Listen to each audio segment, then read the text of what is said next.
है। हाँ। फिजियोथेरेपी हम करते रहेंगे, चलेंगे, जो प्रोग्रेस आएगी वो धीरे धीरे आएगी। इट्स नॉट कि अब हो गई इंजरी की फिर जल्दी से कोई चमत्कार होगा, उसको तो हमें कंटिन्यू करना ही पड़ेगा। I was diagnosed in December 2015। Doctor, you're a doctor by profession. So how was giving up on your profession?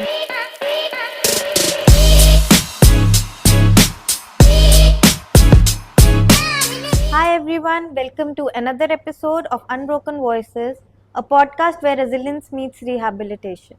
It is a platform where we share inspiring stories of individuals who, in spite of facing terrible challenges, emerge out stronger. Today, we are honored to have Dr. Rajat, who was diagnosed with a disease called Pott spine, or commonly known as tuberculosis of spine. Hi, Dr. Rajat. Welcome to hello, Unbroken Voices. Hi Pearl, how are you? I'm good, thank you. So, Dr. Rajat, can you tell कि ये होता क्या है? Because मैं इसके बारे में पहली बार सुना आपसे ही. तो क्या ये कंडीशन है एंड कब हुआ आपको ये? एक्चुअली पॉट स्पाइन है ना, बोन टीबी होता है, इसमें स्पाइन की टीबी हो जाती है। ट्यूबरकुलोसिस जैसे डिजीज मतलब इसमें वायरस कहीं भी सेटल कर जाता है। जैसे लंग्स में होता है तो उसे लंग टीबी कहा जाता है, वैसे स्पाइन में जाके अगर ये एक्ट करता है तो उसे बोन टीबी कहते हैं। तो मेरे डॉर्सल स्पाइन D9 और D10 वर्टिब्रा पे इसने अटैक करा था। I was diagnosed in December 2015 okay. With this disease. तो उसके बाद मुझे इसमें इनका ऑपरेशन हुआ था, ऑपरेट हुआ था। तो आई थिंक के लिए मेरा टाइम ख़राब कह सकते हैं डॉक्टर की वजह से। It was not operated properly. तो मतलब अभी आप जैसे आपने बोला कि टाइम खराब थे, डॉक्टर का नेग्लिजेंस कह लो, तो इसका कोई और भी ट्रीटमेंट एग्जिस्ट करता था जो शायद आपको नहीं पता था? एक्चुअली जब कंसल्ट करा था तो उन्होंने ये बताया था कि इसके लिए 18 मंथ्स की मेडिसिन चलती है, उससे भी ठीक हो जाता है, बट ओके. ऑपरेट करने से रिकवरी जल्दी आती है, ये बोला गया था। इस वजह से हमने ऑपरेट कराया था, और अगर ऑपरेट नहीं कराते तो 18 मंथ्स में भी ये क्लियर हो जाता। पर multiple back to back operation की वजह से थोड़ा केस ख़राब हो गया, तो इस वजह से अभी प्रॉब्लम चल रही एंड क्यों आपको कराने पड़े मल्टीपल ऑपरेशंस इसके? है। वो कहते हैं बार बार वो डिजेनरेट होने की वजह से जो नर्व्स पे प्रेशर था वो बार बार उस पर आ रहा था। तो अच्छा. जो उन्होंने जो डायग्नोस करके जो ट्रीटमेंट करा था वो प्रॉपरली नहीं हो पाया था।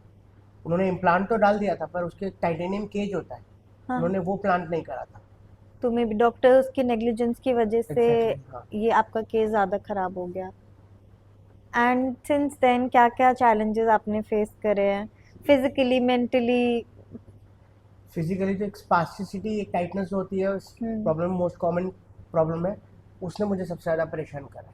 एक्चुअली मेरी सेंसरी भी इंटैक्ट है, मोटर पावर भी कहते हैं कि है प्रॉपरली, बट टाइटनेस कुछ काम नहीं करने देती है, वो बार बार रोक लेती है। हमने फिजियोथेरेपी करी, उसके बाद वो वापस टाइट हो गया थोड़ी देर बाद। तो उस वजह से मूवमेंट में बहुत ज़्यादा ब्लॉकेज है, प्रॉब्लम है। एंड आपका रिहैबिलिटेशन जो है प्रोसेस, वो कॉन्टिन्यूअस है या बीच में आपने ब्रेक्स लिए? एक्चुअली स्टार्टिंग में तो मेरे घर पे होम विजिट में डॉक्टर आ रहे थे, डॉक्टर ने बताया था तो उसकी वजह से करते थे।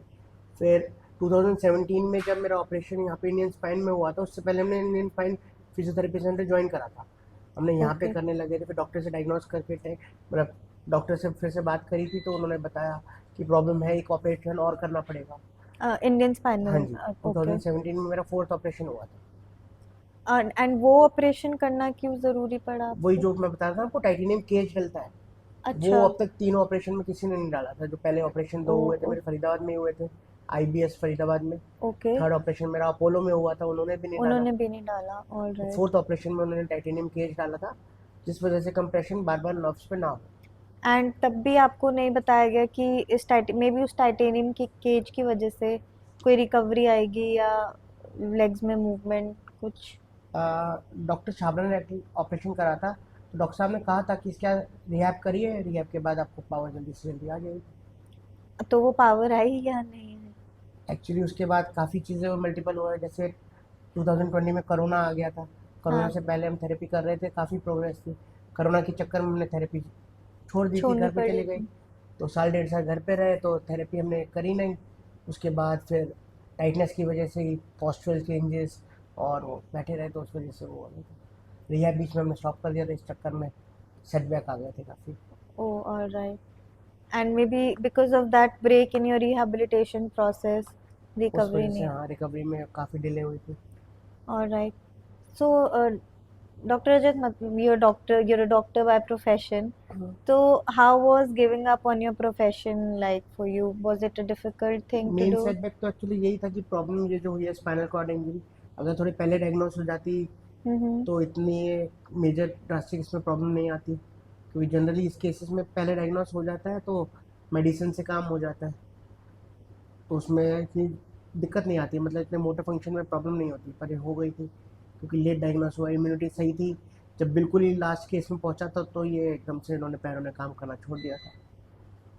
तो मतलब it was difficult it for was you very to. Difficult for me कि अपना प्रोफेशन छोड़ के और एकदम से हर चीज़ों के लिए डिपेंडेंट हो जाना। Right, right. पर उसके बाद फिजियोथेरेपी करने के बाद काफ़ी एक्टिवनेस आई है, अब कम एक्टिव हुआ है। Alright. तो as we मतलब discussed, तो you told me कि आप बहुत ज़्यादा travel भी करते हैं, हाँ काफ़ी outgoing है आप, तो हाँ मतलब don't you think क्या ऐसा नहीं है आपके साथ कि इस इंजरी की वजह से कोई रुकावट आई, या मे बी एक होता है ना कि हम और मतलब नेचुरली सोचने लगते हैं कि अब व्हील चेयर पे आ गए हैं तो क्या ही कैसे जाएंगे, क्या करेंगे, कैसे होगा मैनेज. एक्चुअली देखो, पहले भी मैं काफ़ी बार ट्रैवल करता था, पर हम्म. इंजरी के बाद काफ़ी सोचने के बाद घर में रहे करते उसमें हम्म. प्रॉब्लम नहीं होती है। तो हम तीनों हैं मेरे फैमिली में, मेरी वाइफ है और मेरी मदर है, हम हम्म. तीनों फिर भी कोशिश करते हैं ट्रैवल कर ले। जैसे इंजरी के बाद हम 2018 में पहली बार हम गोवा होके आए थे, ओके. ट्रैवल करा था हमने, तो हमें काफ़ी अच्छा लगा। तो मोटिवेट भी होते हैं कि बाहर निकलेंगे, कई लोगों से मिलेंगे या दुनिया देखेंगे, तो इस चीज़ को हम पीछे छोड़ सकते हैं। रिहैब तो एक काम अपना करेगा ही, हाँ. तो रिहैब का मतलब भी ये नहीं है कि हमें सिर्फ रिहैब करना चलना। इट्स नॉट अबाउट ओनली कि फिजियोथेरेपी हम करते रहेंगे। रिहैब का मतलब हम बाहर निकले, लोगों से मिले, अपनी नॉर्मल लाइफ जिए, जो हो गया वो तो हो ही गया। Yes yes yes. योलो है, ऑलवेज लिव वंस, यस, तो उसको तो हमें जीना ही है। डेफिनेटली. और इसके अलावा भी लाइफ तो जीनी है। हाँ. फिजियोथेरेपी हम करते रहेंगे, चलेंगे, जो प्रोग्रेस आएगी वो धीरे धीरे आएगी।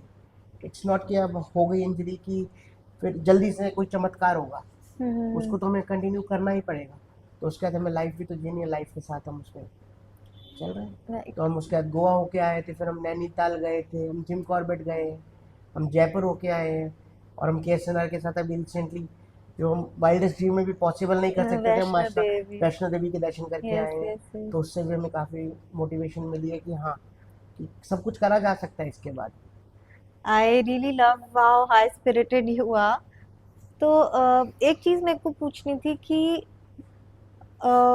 इस इंजरी में या being on a wheelchair, it is again very common to have mental health issues, and काफी लोगों को होते हैं. काफ़ी को तो सबको होते हैं, इनफैक्ट सब. हम्म. मुझे भी काफ़ी हुए थे। हम बीच में जब घर पे, जब कोरोना के टाइम रहे थे घर पे, हम उससे पहले काफ़ी प्रोग्रेस कर गए थे, और कोरोना के बाद हम जब घर पे रहे, थेरेपी नहीं आए थे, हाँ हाँ तो हाँ. उसके बाद हम काफ़ी निगलेक्ट करा था। तो डिप्रेस रहना, उठना खाना सोना, उठना खाना सोना, उसके हम्म. अलावा कुछ लाइफ में चल ही नहीं रहा था।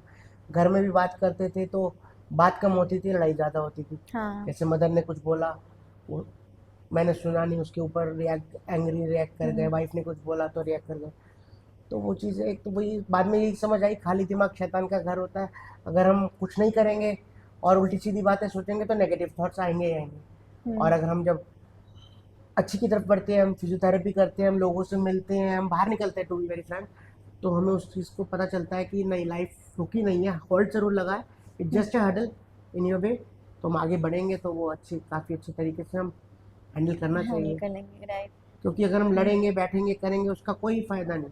या हम पास को कोसेंगे कि डॉक्टर ने ख़राब कर दिया, या हम पहले डायग्नोस कर लेते या कुछ हो जाता, हाँ, तो फिर तो तो. उसको रोने का कोई फ़ायदा नहीं। राइट. की टू सक्सेस है जस्ट आप लगे रहो, गो फॉर इट, करते रहो, फिजियोथेरेपी करो, लोगों से मिलो, अपना जो हमें काम करना है काम करो, क्योंकि अर्निंग भी एक बहुत ज़रूरी मैटर है। Yes yes yes. तो उसको आप अपना चलाते रहेंगे तो सब अच्छा काम होगा। तो what role has KSNR played in your life? KSNR has played, I can say, मतलब फैबुलस रोल, और बहुत इंपॉर्टेंट रोल पास करा। एक्चुअली उससे पहले मैं स्पास्टिसिटी, जैसे मैं बता रहा था, हाँ हाँ हाँ. उसकी मेरी मेडिसिन मैक्सिमम डोज पे चलती थी। एक ओके. स्ट्रिप मतलब 90 mg मेरे को लेनी पड़ती थी, 30 करके 3 टाइम। 3 और वो टाइम. 15-20 मिनट असर करती थी, वापस मेरी स्टिफनेस हो जाती थी, पैर अकड़ते थे। साथ में मेरी और भी टैबलेट चल रही थी, उस वजह से मेरे लिवर पे, किडनी पे काफ़ी असर पड़ रहा था। हाँ. तो सर ने फिजियो पे करके, बॉडी बैलेंसिंग करा के, या सस्टेनेबल वेट करके, या कहते हैं स्टैंडिंग वगैरह करा के, और उन्होंने मेडिसिन तो छुड़वाई, मेरा पॉस्चर ठीक करा। इनफैक्ट अब मैंने जब वापस ज्वाइन करा है तो काफ़ी प्रोग्रेस आई है। पहले गेटर्स चला के वो हमें वॉकिंग कराते थे, अब सर ने गेटर्स हटवा दिए हैं। केएसएनआर ने तो बहुत अच्छा रोल प्ले करा है मेरे life में। राइट, आई थिंक एंड मतलब केएसएनआर मेयर फिजियोथेरेपी पे वर्क करता ही नहीं बेस्ट है। पार्ट ये है कि एक पेशेंट और थेरेपिस्ट हाँ, का एक अलग ही बॉन्ड बनता है कि Yes. लगता ही है कि हम बीमार हैं या हम यहाँ पे एक्सरसाइज करने आते हैं। हर चीज़ में सर हेल्प करते हैं, किसी भी थेरेपिस्ट से आप कुछ भी पूछ सकते हो। इनफैक्ट उसके क्या कहते हैं, थेरेपी के बाद भी आप किसी को भी कभी फ़ोन कर लो, 24/7 अवेलेबल रहते अवेलेबल हैं। है। Yes yes yes. और वो रिहैबिलिटेशन में तो हेल्प कर ही रहे हैं, बल्कि हमारी काउंसलिंग भी अच्छी तरह कराई जाती है कि आप क्या कर सकते हो, आप किस में। बहुत से लोग मैंने देखे जिनको स्पोर्ट्स में उन्होंने सर ने हाँ काफ़ी हाँ, हेल्प करी है, मुझे भी। हाँ स्पोर्ट्स में हाँ, काफ़ी हेल्प करी है, राइट, वो मेडल ला रहे हैं। बिल्कुल बिल्कुल। बहुत से लोग हैं जिन्होंने कभी कुछ नहीं कर रहे थे, पर उन्होंने अपनी लाइफ को एक डायरेक्शन दी है। Right. So, what has been the biggest, or maybe who has been the biggest motivator, biggest motivation in your life? Motivation तो एक्चुअली मेरी वाइफ और मेरी मदर ही हैं, क्योंकि उन्हीं के पीछे है। और मेरी वाइफ के लिए तो मैं स्पेशली बोलना चाहूँगा कि मेरी 13 दिसंबर 2015 को शादी हुई शादी। थी। और 18 और 19 दिसंबर को मेरे को ये प्रॉब्लम डायग्नोस हुई थी, मेरे पैरों में वीकनेस आई थी, मैं खड़ा ही नहीं हो पाया था। एमआरआई कराई थी तो डॉक्टर साहब ने कहा था कि बिल्कुल खड़े होना छोड़ो, बैठना भी नहीं, लेटे रहना है, ऑपरेट नहीं होगा जब तक, क्योंकि वर्टिब्रा बिल्कुल कोलैप्स कर गई थी। ओह, तो उसके बाद वाइफ ने मेरा काफ़ी सपोर्ट करा है, मेरी मदर ने मेरा सपोर्ट करा है। उस वजह से इनका तो मैं थैंक्स करके भी मतलब इसका वो नहीं, कहते हैं ना, बिल्कुल। यस, आई नहीं कर थिंक सकते। फैमिली सपोर्ट एक बहुत ही ज़्यादा मेजर रोल प्ले करता है रिकवरी में, मेंटल हेल्थ को स्टेबल आपका रखने में। एनवायरनमेंट जैसा है, आप वैसे ही आप वैसे उसको, अब हाँ हाँ अगर हाँ, आप नेगेटिव एनवायरनमेंट में रहेंगे, नेगेटिव थॉट्स लेंगे, तो आपके साथ नेगेटिव ही होगा। होगा। राइट, अगर आप पॉजिटिव रहेंगे, मैनिफेस्टेशन आप जो मैनिफेस्ट करेंगे वो आपको वो आपको मिलेगा। मिलेगा। Right. It was wonderful talking to you, doctor same Rajat. Here. कोई ऐसा मैसेज जो आप उन लोगों को देना चाहते हैं जो सेम चीज से गो थ्रू कर रहे हैं? बस नेवर गिव अप एटीट्यूड बहुत ज़रूरी है। गिव अप तो करना ही नहीं, करो। आप थेरेपी करा सकते हैं, आप थेरेपी कराओ। आपको बाहर निकलना, बाहर निकलो। जो भी आप कर सकते हैं बस करो, गो फॉर इट। यस। अगर आपने रिग्रेट करने के लिए सोचोगे तो रिग्रेट ही करते रहोगे, डिप्रेस होगे, अलग प्रॉब्लम्स होंगी, मेंटल तो होगी, फिजिकल तो है ही है, मेंटल आप जाओगे। एंड आई थिंक करना जरूरी भी है टू गेन दैट एक्सपीरियंस की कैसे होगा आगे, क्योंकि काफी लोग रुक जाते हैं कि प्रॉब्लम्स आ जाएंगी, ऐसा हो जाएगा, वैसा हो जाएगा, तो और अगर आप पहले नहीं से ही। करेंगे तो प्रॉब्लम हम्म, बढ़ेगी। देखिए हम वैसी प्रॉब्लम में मेडिकली हाँ, कॉम्प्रोमाइज तो है। हेल्प चाहिए तो हेल्प मांगने से भी नहीं डरना। बिल्कुल जिसको आप, अगर आप बाहर निकलते हो आपको बहुत लोग मिलते हैं।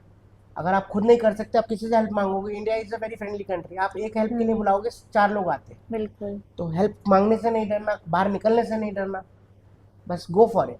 करोगे नहीं तो आएगा नहीं। Right. Thank you so much, doctor Rajat, for thank you. joining us today. It So, was my pleasure talking to you, thank you so much. you're welcome. So, that was all for today's episode. We'll see you in the next episode with another inspiring story. Till then, bye bye. See you.